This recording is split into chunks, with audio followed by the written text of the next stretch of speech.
నమస్తే మీ పేరు? కరి వెంకటేశ్వరరావు. వెంకటేశ్వరరావు గారు. కూటమి ప్రభుత్వం వచ్చి 5 నెలలు అవుతుంది కదా! ఎలా ఉందంటారు ఇప్పుడు వరకు? చాలా బాగుందమ్మా. అంటే ఏ రకంగా బాగుందండి? క్షేమంగా దేనికైనా రాకపోవడం మనకు అన్నీ బాగున్నాయి. పెన్షన్లు అనగా మనకి ఏదన్నా అందుబాటులో ఏదన్నా లోటుపాట్లు ఉన్నా అన్నీ సక్రమంగా జరుగుతున్నాయి మనకి. అంటే ఇస్తానన్న 6 పథకాలు ఎన్ని పథకాలు వస్తుందంటారు ఇప్పుడు వరకు? ఇప్పుడు పథకాలు అంటే మనకి ఏముందంటే ఇప్పుడు కొత్త పెన్షన్లు పెట్టుకోమన్నారు. ఇప్పుడు అది లైన్లో ఉంది. రెండోది ఏంటంటే హౌసింగ్ లోన్ పెట్టుకోమన్నారు. అది బాగానే ఉంది. రెండోది ఏముందంటే కొద్ది బిస్ట్ లేకపోయినాయి కదా లోన్లు, వాటికి కూడా ఫోటోలు తీస్తా పంపుతున్నారు. అది ఇంకా రాలేదు, అది అమలుపరుతామని చెప్పారు. అది రెండోది ఎలా ఉన్నది మనకు తెలియదు ఇంకానే. మరి రేపు మా పోతారన్నారు. దాన్ని ఓకే, అదే మాది బాగుంది. రెండోది ఏముందంటే మనకి ఎవరన్నా నెరాలు లేని వాళ్ళకి హౌసింగ్ తలాలు లేని వాళ్ళకి తల పెట్టుకోమని చెప్పారు. అది పెట్టుకోవాలి ఇప్పుడు. అది అందుబాటులోకి వస్తాయని చెప్పారు. మరి ఇంకా త్వరలో ఇంకా అవ్వలేదు. అంటే ఎక్కింది 5 నెలలు అవుతుంది కదా, అన్నీ అక్కడ అమలుపరచగలుగుతాం. ఒకటి జరిగితే మరి మనకు తగ్గిస్తానని చెప్పేసి అన్నారు. అంటే పెంచుతూ ఏముందంటే కామన్కి ఇవన్నీ మనం ఏదో అనుకుంటామంటే ఏముందంటే ఏ ప్రభుత్వం వచ్చేది ఇలా మాట్లాడతారు. కరెక్ట్ ఇది. ఇదంటే ఇప్పుడు అతను పెట్టలేదు, అతను తెచ్చి ఇచ్చాడు. ఇప్పుడు పెద్దలు ఏంటంటే రకరకాల మాట్లాడతారు. ఇప్పుడు ఒక తండ్రికి ఒక 4 పిల్లలు పుట్టారంటే 4 రోజులు ఉంచోడు కదా, ఏదో తండ్రి మీద ఉంటుంది, ఒక బిడ్డ మీద ఉంటుంది.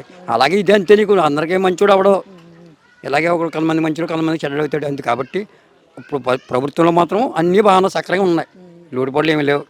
ఇంకా ముందు చాలా బాగుంటాయని మేము అనుకుంటున్నాం. జగనే ఉండుంటే ఇప్పటికి ఇవ్వాల్సిన పథకాలైనా అందరికి వచ్చేసి లేట్ అవుతున్నాయి ఈ ప్రభుత్వం వచ్చాకని చెప్పేసి. జగనే ఉంటే ఈ రోజు ఆ ప్రభుత్వంలో అప్పుడు ఈ ప్రభుత్వం కూడా జగనే ఉంటే ఇంకా దుర్మార్గం తయారయ్యాను.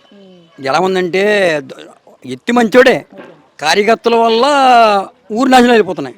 ఇప్పుడు అధికారంలో నేను 10 సంవత్సరాలు వైసీపీలో ఉన్నాను, నేను కాంగ్రెస్లో ఉన్నాను. నేను కాంగ్రెస్లో ఉన్నప్పుడు నాకు ఏం చేయారంటే నా పెన్షన్కే పంచాయతీకి వెళ్తే నన్ను మాట్లాడకుండా చేశారు. వాళ్ళు మాట్లాడకుండా చేతంలో నేను ఏం చేయాలంటే ఎలసిన దగ్గరికి వచ్చినోడికి నాకు ఇంకా పంచాయతీకి వెళ్తుంటే మళ్ళీ మాట్లాడకపోతాం, మనల్ని పక్కన పెడతాం, అలాగలా ఉన్నారు. ఇవన్నీ నేను అరుకుని నాకు పెన్షన్ ఎందుకు ఆపేరు మీరు అని అడిగిన దాకా వాళ్ళు ఏమన్నారంటే నువ్వు అడుగుడు కాబట్టి నువ్వు అటు ఇటు అడిగేస్తున్నావు అని అక్కడికి మాట్లాడారు. నేను అడిగేస్తామేం లేదు, నేను 10 సంవత్సరాల నుంచి నీతిగా ఒకటికే పుట్టాను. నేను అటు ఇటు కూడా మంచిది కాదు. నేను నీతిన జతిగా ఉన్నాను కాబట్టి నేను పెన్షన్ అడిగిన కూడా నేను తీసుకుండి బొక్క ఎంకలచి కానీ తీసుకుండి జగ్గిరెడ్డి గారి దగ్గర కూడా వెళ్ళాను. జగ్గిరెడ్డి దగ్గరికి వెళ్తే జగ్గిరెడ్డి గారు ఏమంటే నువ్వు ముండెడ్డి గారి దగ్గరికి వెళ్ళి ముండెడ్డి గారు చెప్తున్నాడు.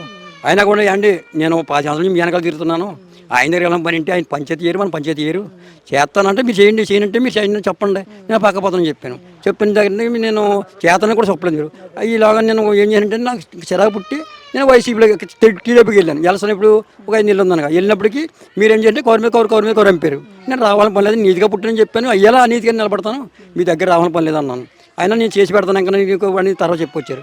నేను లాగు ఈ పార్టీలోకి వెళ్ళిపోయి కొనుక్కున్న తర్వాత నేను రెండో పార్టీకి అడిగి తక్కువ పని లేదు కదా, నీతిగా పుట్టాం కాబట్టి నీతిగానే ఉండాలి మనం, రెండో అడిగి ఇవ్వకూడదు కదా. అది జరిగింది. నాకు మాత్రం నాకు ఎమ్మెల్యే గారి దగ్గరికి కూడా వెళ్ళి అడిగాను. ఏమి అడిగాను, మాకు 5 పథకాలు కావాలని 5 పథకాలు ఇస్తారంటే నేను మీకు జెండా ఉండని చెప్పాను. నాకు అడిగాకనని చెప్పారు. నాకు ఓన్లీ అంటే మాకు కొంపగా రోడ్లు లేవు, రోడ్లు ఒకటి వెయ్యాలి. నెర కొంపలు కట్టుకునే ఉన్నారు, నెర కొంపలేదు. వాళ్ళకి ఒక 5 ఉన్నారు, నెల కొంపలు ఇవ్వాలి. 2 మాకు శ్మశానం ఇక్కడ నుంచి మాకు శ్మశానం అక్కడికి ఇబ్బంది వచ్చేస్తున్నాయి. ఏదన్నా బాడీ చచ్చిపోయినా మాకు ఏదైనా తాళం చేయాలన్నా ఇబ్బంది వచ్చేస్తుందండి. మాకు అక్కడికి ఒక ట్యాప్ ఒకటి లాగి ఒక 1000 లీటర్ల ట్యాంక్ కట్టాలని చెప్పాను. అది 3 అండి. 4వది ఏముందంటే హౌసింగ్ కొంతమంది బేస్మెంట్ వేసి ఆపేసి ఉన్నారు, అది ఒకటి ఇవ్వాలి.